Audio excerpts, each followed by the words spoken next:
Cuando hablamos de todo lo que involucró la muerte del rey de Meix, nos estamos dando cuenta que hay aristas políticas, aristas policiales, aristas judiciales.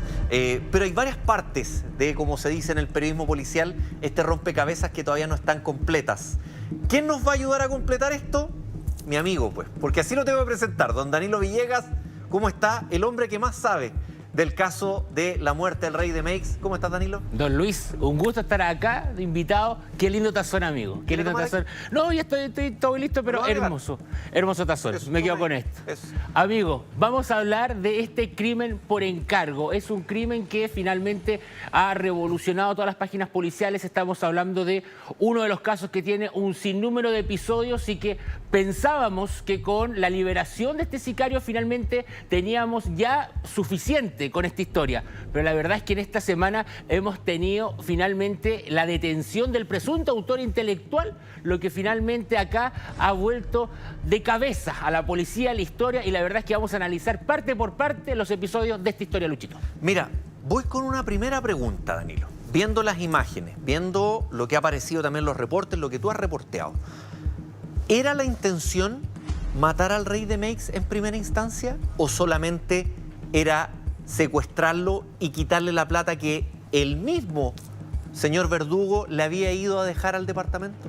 La verdad es que ha salido esa teoría y suena con mucha fuerza, que había una intencionalidad de solamente dar una especie de susto, por decirlo así. Y recuperar la plata. Y recuperar la plata, por supuesto, y además era parte de la motivación que había por esta gran deuda. Recordemos que se está hablando que acá ha sido el móvil financiero, una gran deuda de más de 1.000 millones, lo que habría gatillado todo esto. No obstante, ahora vamos sabiendo además que hubo toda una puesta en escena por parte de Wilson Verdugo que finalmente termina dando algunas señales que realmente él era el responsable. Estaba leyendo en la mañana y vamos con lo último que ha ido apareciendo. Cuéntanos, Danilo, a ver. Vamos con lo último que iba apareciendo. El relato de la viuda del rey de Meix comenta que, por ejemplo, Wilson Verdugo, a ver, pongámonos en este escenario, Wilson Verdugo era amigo del rey de Meix hace más o menos 6 años, por lo menos, antes de pandemia. Entonces, ¿qué pasó? Dice la viuda, nunca derramó una lágrima. Además, nunca, en ningún momento, él se mostró realmente afligido por lo que había pasado. Y por otro lado, inclusive, él comenzó a colocar otros nombres sobre la mesa, apuntando sus dardos a un empresario de una productora que él decía, él debe ser quien está detrás de este crimen. Entonces, este sujeto comenzó a colocar un montón de señales como para decir, yo no soy. ¿Por qué hacía esto? Porque aparentemente él era quien había encargado todo esto. Entre esas señales y esas pruebas que él realiza, estuve escuchando, creo que te escuché a ti, él apagó su teléfono después de esto. Apaga su equipo móvil, pero el chip lo cambia y lo mete a otro teléfono. 8 días después. 8 días después. ¿Eso cual. también va en esa línea? Va en esa línea porque él ocupa finalmente 3 dispositivos desde que ocurre la muerte del rey de Meix Una hasta persona que para mí tiene más de 2 lo teléfonos, detienen. no me da confianza. Ya es sospechoso. Danilo, cuéntanos, Danilo, ¿cómo parte todo esto? ¿Cuál es este famoso concepto que se ha hablado mucho? La trampa que sufrió el rey de Meix. La trampa, que es un elemento que vamos a revisar ahora y que ya lo va a explicar nuestro director acá en nuestro web, porque es un video que presenta justamente el Ministerio Público en esta audiencia de formalización, que es una de las pruebas fundamentales a la hora de imputar algún tipo de responsabilidad por parte de Wilson Verdugo. Wilson Verdugo, el que usted está viendo acá, círculo rojo marcado, fecha 19 de junio de 2025, hora 8:15 de la mañana. La hora es súper importante. Muy importante, Lucho. Muy importante porque 8:15 son más o menos 4 horas antes del asesinato. Casi 4 horas exactas. ¿Por qué fue hasta acá? ¿Por qué llega hasta acá Wilson Verdugo? Siempre recordemos el contexto de esta amistad ahí en sus casas. Son personas de confianza. Por algo él le pedía tanto dinero y la otra persona se lo prestaba. Hay una relación muy comercial entre ellos. Muy comercial, videos en donde aparecen inclusive bailando, fueron compañeros en distintas fiestas, las familias se conocían, era cotidiano verlos compartiendo día a día. Entonces ese es el contexto social en que se da esta historia.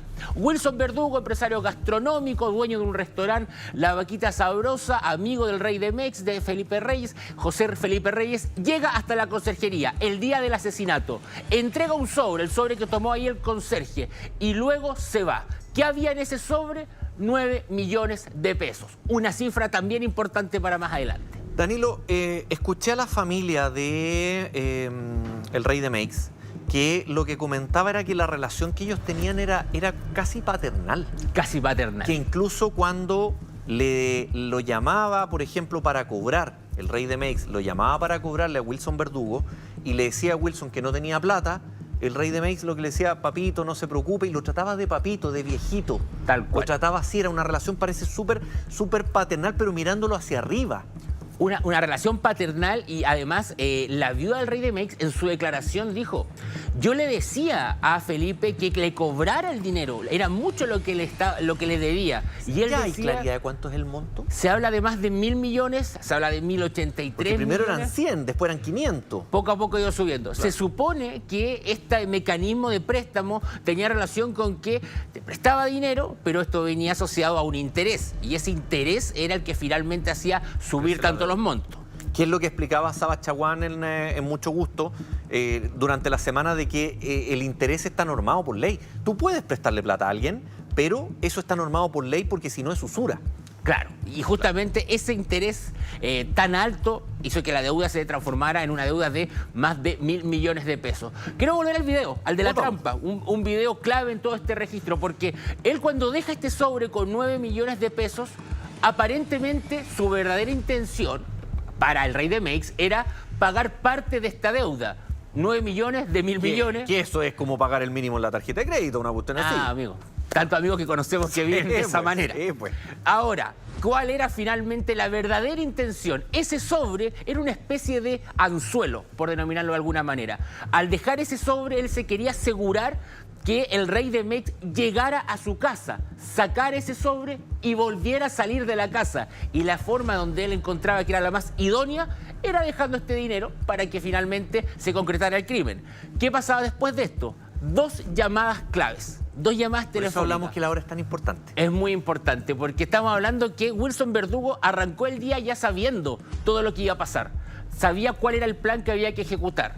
Entonces a las 11 de la mañana más o menos, llamada a WhatsApp y llama Wilson Verdugo al Rey de Meix y le dice, amigo, papito, como él le dijera, te dejé un sobre hoy día como a las 8 de la mañana.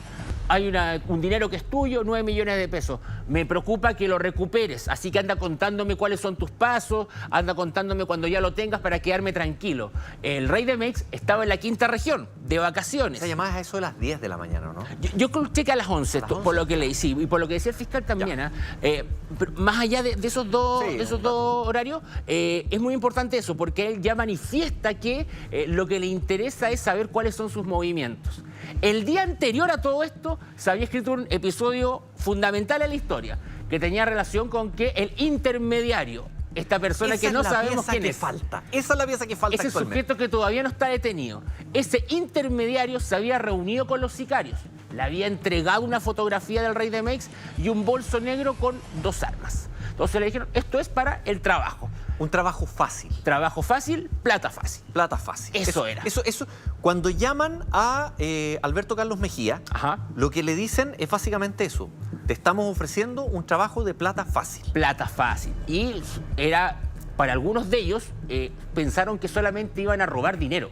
No sabían todos lo que había realmente detrás de este plan. Pero eso, en la declaración que usted lo nombró, de su amigo Pablo Álvarez, Sí, la señor. nota que salió en 24 horas, lo que dice uno de los detenidos, imputados, es que a ellos los llaman, pero él da a entender de que se trataba de un crimen, de que se trataba de matar al Rey de Meix, ¿o era solo robarle la plata? Sí, es que cuando a él le dijeron, tenemos 30 millones de pesos para repartir entre 5 personas, uno de ellos pensó que iban a robar esos 30 millones de pesos. Ah. No tenía en su plan que iba a ocurrir este crimen y este asesinato y todo lo que aparentemente, sí, el sicario que hoy día está fuera del país, quizás en Colombia, quizás en Venezuela, sí lo tenía más claro. Y esas 5 personas son los 3 que participan en el crimen, el intermediario y una mujer. Esa otra persona tampoco ha sido identificada o especificada en quién iba a ser. Sí, la declaración del sicario hablaba de 5 personas para repartir los 30 millones de pesos. Ya. Claro, nos está faltando ahí también una pieza. ¿Quién es esa otra persona, además del intermediario y los tres involucrados? Si es que era verdad lo que dijo el intermediario, Claro. o quizá el intermediario cobró doble. Y para no generar algún tipo de roce, dijo que iba a ser entre 5 para explicar finalmente por qué cada uno iba a recibir 4,5 millones. Uno se puede poner acá Lógico. a especular muchas teorías. ¿Qué pasó acá, Lucho? Decíamos que llamó por llamada a WhatsApp para decirle que dejó el dinero. El Rey de Mex viaja desde la quinta región hasta Santiago y cuando ya llega hasta este sector, llega a su casa, va con un amigo, porque él originalmente se iba a juntar con su amigo a hacer un trámite notarial. Esa era la verdadera intención, porque él estaba acompañado. Llegan hasta acá, retira el dinero y a las 12:18, horario importante también. Dame un segundo. Lucho. ¿Por qué la plata en efectivo y no, por ejemplo, creo que son 5 millones de pesos lo máximo que tú puedes Claro. transferir? ¿O transferir o entregar un vale vista? Puede ser que no quiere dejar algún tipo de huella financiera, que puede ser una explicación. A ver, este sujeto tiene también un prontuario bastante importante asociado a causas con dinero, estafa, cheques sin fondo, que por ahí se podría explicar que él tenga que pedir tanta plata tan seguido, porque tenía muchas causas en donde finalmente estaba asociado a deudas. Y por eso es que seguramente hay un sobreendeudamiento por parte de este sujeto. Qué importante que el secreto bancario. ¿Ah? Pero si aparece siempre. Todos los días nos aparece. Todos los caminos nos llevan. Todos los caminos nos llevan al tema del secreto bancario. Porque claro, esta persona efectivamente lo saca en efectivo. Pero ¿de dónde llegó ese dinero? Claro. ¿De dónde venía? ¿De dónde venía esa plata? Y No, bueno, sí. después hablamos de esto, pero también se está investigando Pero de nuestros dónde venía parlamentarios están preocupados de que le vayan a dar la compra al supermercado. Po. Sí, de- están y preocupados. de dónde venía la plata del Rey de Mex, También. que es una arista también importante para alguien que presta 1.000 millones de pesos, Sí, que es po. un empresario de Mex. No sabemos más detalles de eso, Claro. que también lo están investigando. Todo lleva vaya como dice. Exactamente. 12:18 del día de este 19 de junio es cuando finalmente se concreta un llamado telefónico en donde el Rey de Mex le cuenta a Wilson Verdugo que finalmente retiró el dinero, lo tiene en sus manos y lo va a ir a depositar. 2 minutos después, el Rey de Mex asesinado a tiros afuera de su casa. Entonces, finalmente, esta coartada, este anzuelo que dejó Wilson Verdugo, Funcionó. habría resultado, funcionó y de Fue esa efectivo. manera se concretó el crimen. ¿Por qué ellos viajan a Osorno, Danilo? Terminado este crimen, inmediatamente los sicarios se reúnen con este intermediario nuevamente, personaje todavía incógnito. Perdón, antes de eso, perdón.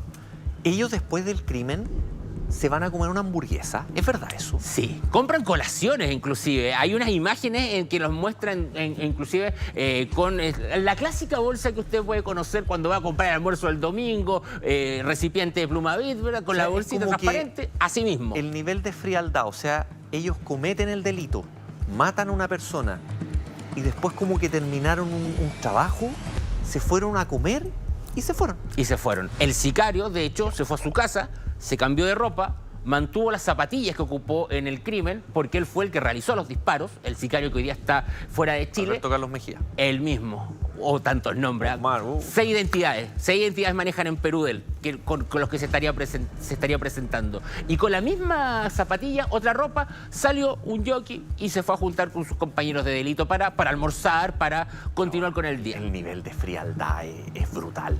Es brutal, brutal. es brutal. Hay profesionales del delito acá, sin duda. Acá no hay principiantes. Eso es lo que nos da a entender. Se van a Osorno. Se van a Osorno, se juntaron con el intermediario les pasó 1.400.000 pesos porque el auto lo tenían que hacer desaparecer y les dijo, mañana se concreta el pago. De los 6 millones que eran para cada uno. Eran 4,5 millones cada uno, pero Ya. este 1.4 millón no estaba considerado y tal vez había un monto de gastos operacionales, por decirlo de alguna manera, en donde había 1.4 millón porque el auto lo iban a quemar y iba a desaparecer. Quizás ahí hay Ya. otra arista Ahí más se entiende, gente. por eso es menos. 4, porque yo dije, si son Claro. 30 millones entre 5, son 6 millones para cada uno. Claro, no nos calzaba los 4,5 millones. Claro, dije, hay algo más. Pero ahí hay un 1,4 millón que se va para hacer desaparecer el auto. Y finalmente al día siguiente viene el pago. Los 3 se van a Osorno. Se van a Osorno 2 semanas. La intención es que todo esto decante, que la atención se vaya para otro lado. Hibernar, como se dice en jerga Tal cual. policial. ¿Y qué pasó después? Ellos, después de 2 semanas, deciden regresar a Santiago. El día 4 de julio regresan a Santiago. Pero la policía ya los tenía identificados, porque pasaron tan solo 4 jornadas. Ellos vuelven a Santiago el 4 de julio y el día 8 de julio, o sea, 4 días después, son detenidos. La historia que viene después, quizás a usted ya la ha escuchado. El 9 de julio son formalizados. ¿Cuál es la resolución del tribunal? Prisión preventiva para los 3, un peligro para la sociedad. Hay que persignarse, dijo la jueza. Con gente así en la calle. Todos recordamos esa frase. Eso ocurre el 9 de julio. El 10 de julio, error judicial, y tenemos a un sicario libre por las calles que en 48 horas ya había salido de Chile. Y lo peor de este error judicial, Danilo, es que la fiscalía se entera porque los otros avisan. Uno de los detenidos, creo que es John Dell. Sí, uno de los 2 que está en prisión preventiva. John Dell llama, pide comunicarse con su abogada para decirle que están liberando a uno porque ellos no los liberan. Y esto habría sido porque el sicario, que estaba en libertad, llamó a sus compañeros de delito adentro de la cárcel para avisarles que estaba en libertad. Y desde adentro de la cárcel No, se dan cuenta alertaron. porque estaban todos juntos. Claro, y ahí Estaban todos desaparece. juntos, y a él lo llaman y dice que los van a liberar. Y ahí John Dell se entera de esto. Celular. Y pide la llamada o parece que se comunica. No sé, parece que la cárcel se puede llamar desde adentro. Parece que no tenés teléfono. idea. No tenés idea que los internos llaman. Y se comunica con su abogada y le dice, oye, lo están liberando. Y la abogada llama ahí a fiscalía. Y ahí fiscalía se entera. Y ahí comienzan a chequear con carabineros, con gendarmería, y realmente se enteran finalmente que esto el 14 de julio. Es decir, si nosotros vamos viendo en esta cronología que el error judicial fue el 10, que él salió, estuvimos en Arica esta semana, por donde él salió también en un paso fronterizo. Él sale desde nuestro país el día 12 de julio, es decir, ya aprovechó estos primeros 2 días de ventaja y todavía le quedaron 2 días más para seguir avanzando. O ir a Tacna a comprar ropa y volver. Y el 14 recién nos enteramos públicamente y en rigor el 15 se iniciaron todas las indagatorias, porque ahí estuvimos desde muy temprano cuando esto explotó. 14 en la noche. 14 en la noche. En rigor. Y vimos el 15 a la jueza, al fiscal en el 8º juzgado y finalmente fueron 2 días después de la hija a la jueza. 4 días, un gran diálogo ahí también Claro. que hubo. Entonces estamos hablando que tuvo más de 4 días en que fue invisible para todos. Y ese es el gran problema. Estuve viendo en BioBio, creo que lo publicó, ya hay un funcionario o funcionaria del Poder Judicial que se le toma declaración en calidad de imputado. Sí. Porque el, comillas, error, lo digo así porque todavía no sabemos si es un error o hay dolo, eso lo tiene que investigar la Fiscalía, habría sido que esta corrección que se hace de la prisión preventiva era un documento interno. No tenía que haber salido del tribunal. No tendría que haber llegado a Gendarmería. Y ese documento llegó a Gendarmería. Y después llega el otro, pero cuando llegó el primero ya mi compadre estaba afuera ya. Claro. ¿Por qué llegó? Eso es lo que nadie ha eso podido es lo que se va a responder. ver ahora. Si es que eventualmente hay una negligencia o es dolo. Claro. Volvamos un poco con Wilson, Danilo, porque lo decíamos hoy día en la mañana, este caso tiene varias aristas. Tiene esta arista política de la liberación del sicario, tiene esta arista judicial, pero también tiene esta arista policial. Porque ayer lo hablamos con nuestro editor Juan Carlos Lepe, también de vasto reporteo. Gran amigo. Él tiene, amigo suyo será, compañero de trabajo mío.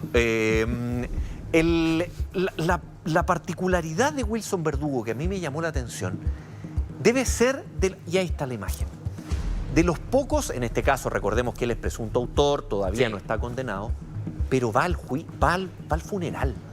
No sé, yo me recordaba el caso de la joven scout, ¿te acuerdas? En la sexta región, en San Vicente. en San Vicente, donde tú ahí tenías la imagen del autor en el funeral de la víctima. Dando declaraciones inclusive. Aquí él estuvo con la familia, les ofreció asesoría legal incluso. Cuando analizamos lo que pasó luego de la muerte del rey de Mex, la verdad es que esta imagen es una de las que marca toda esta situación. Pero lo hemos visto muchas veces y comenzamos a hacer memoria. Un caso que nosotros cubrimos mucho, Fernanda Maciel. Vimos a Felipe Roja abrazando ahí, a Luis Petersen, entregando en todo la su apoyo. búsqueda, claro. Acá Wilson Verdugo llega hasta el funeral, que era lógico si eran amigos. pero va y dicen que se mostraba un poco distante del resto de la familia, más no con la madre de la víctima. A ella le habría ofrecido asesoría judicial y además comienza a colocar sobre la mesa algunos nombres. Y en esos nombres sería otro empresario el que él colocaba como presunto autor. Esos fueron algunos de los elementos también que ahora se vuelven macabros cuando conocemos esta parte de la historia. Funeral al que no asistió Francisco Kamiński. Dijo él por recomendaciones de un abogado. Recomendaciones de un abogado. Raro. Bueno, a Francisco Kamiński habló con mucho gusto, largo y tendido, y después resulta que aparece que estaba en este cuaderno los deudores.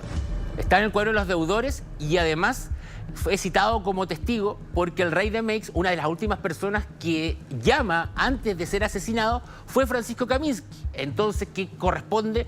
Saber por qué había ocurrido este llamado, por eso es citado. Él dice que es una llamada social, pero poco a poco se van conociendo detalles. Lo que dijo es que lo llamó para saber cómo estaba. Creo que el rey de Meix le auspiciaba algunos programas a Francisco Kamiński. De ahí comienza el vínculo y posteriormente también habría existido financiamiento de algunos, de muchos trabajos que ha hecho Francisco Kamiński. El tema es que ahora vimos la foto de esta libreta y aparece Kamiński. Entonces hay parte también acá de una arista que podría cambiar de testigo, decía Saba Chaguán, perfectamente a una persona imputada si es que se encuentra algún otro tipo de vínculo. Mira, y lo otro, que se lo preguntó Karen el jueves, creo que fue, cuando le dice, Carla Jara, cuando pasa todo esto de la infidelidad y toda esta situación, Carla Jara habla de esto, Sí.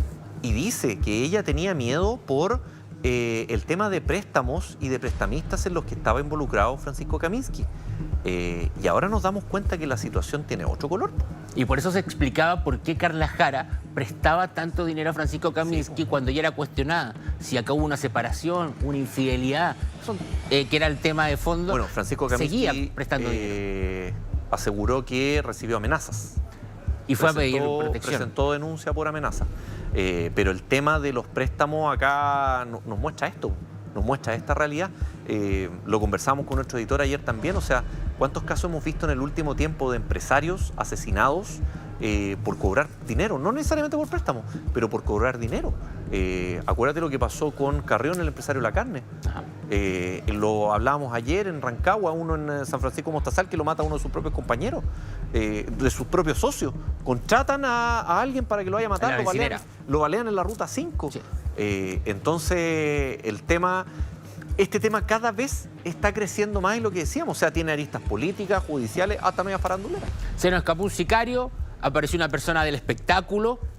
Tenemos ahora que el mejor amigo aparentemente habría contratado a un intermediario para que contrate a los sicarios. Es decir, es un puzzle policial, pero por todas partes. Y sigue escribiendo episodios Lucho Galde, que por supuesto vamos a seguir de cerca toda esta semana con los nuevos antecedentes. Danilo, que esté muy bien. Luis Alberto, muchas gracias. Un gusto. Le agradezco que haya estado con nosotros y estar conmigo. Además, siempre para mí es un agrado que usted esté conmigo. Lo mismo digo, amigo. Nos vemos, amigo. Que esté muy bien.